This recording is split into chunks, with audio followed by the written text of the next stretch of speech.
সিদ্ধ করে নিচ্ছি। এই যে সাথে মসুরি ডাল চাল ভিজিয়ে রাখছিলাম, এটা কি করবো বাটবো, বেটে কলাটাও বাটবো, বেটে বড়া করবো একসাথে। তার সাথে যে আমি আলু সিদ্ধ করে রাখছি, এই যে জিরা, শুকনো লঙ্কা, কাঁচা লবণ, যে মসুরি ডাল আর চালটা যে বেটে রাখছি ভিজিয়ে, এটা দিয়ে দিচ্ছি সাথে।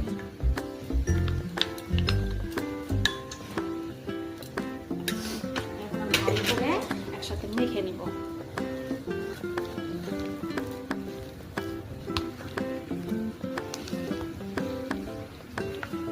ভালো করে এটা মিক্সড করতে হবে। আমি এদিকে কড়াইতে তেল দিয়ে দিয়েছিলাম, এই দেখো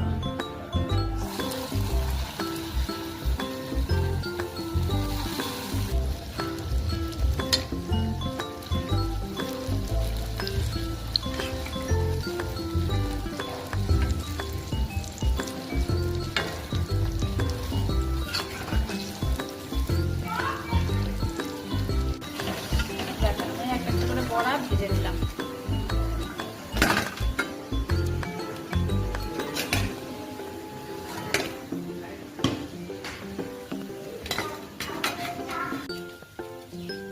একটা শুকনো লঙ্কা দিচ্ছি, একটা তেজপাতা দিলাম, জিরা,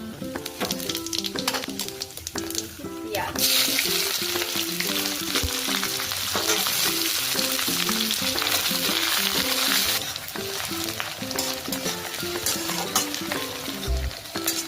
পেঁয়াজ রসুনটা হালকা লাল দিতে ভালো লেগেছে। এটাকে জিরা, আদা, ধনিয়া, শুকনো লঙ্কা, পেঁয়াজ দিচ্ছি।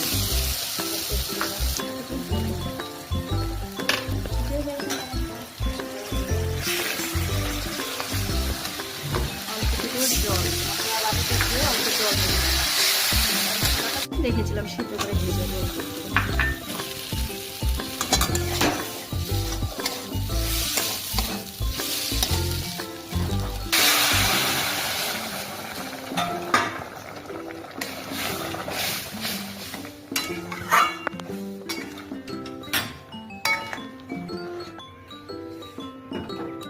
বড়াগুলো ভেজে রেখেছিলাম, বড়াটা দেওয়ার পরে দেখবো যদি জল লাগে আর একটু জল দেবো। আমি জলটা গরম করে রেখেছি, আর অল্প জল দিতে হবে।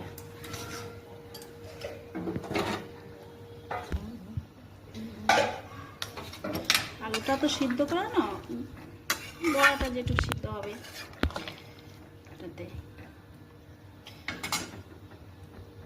তরকারি একটু মশলা দিয়ে দিলাম, এটাকে এলাইচি,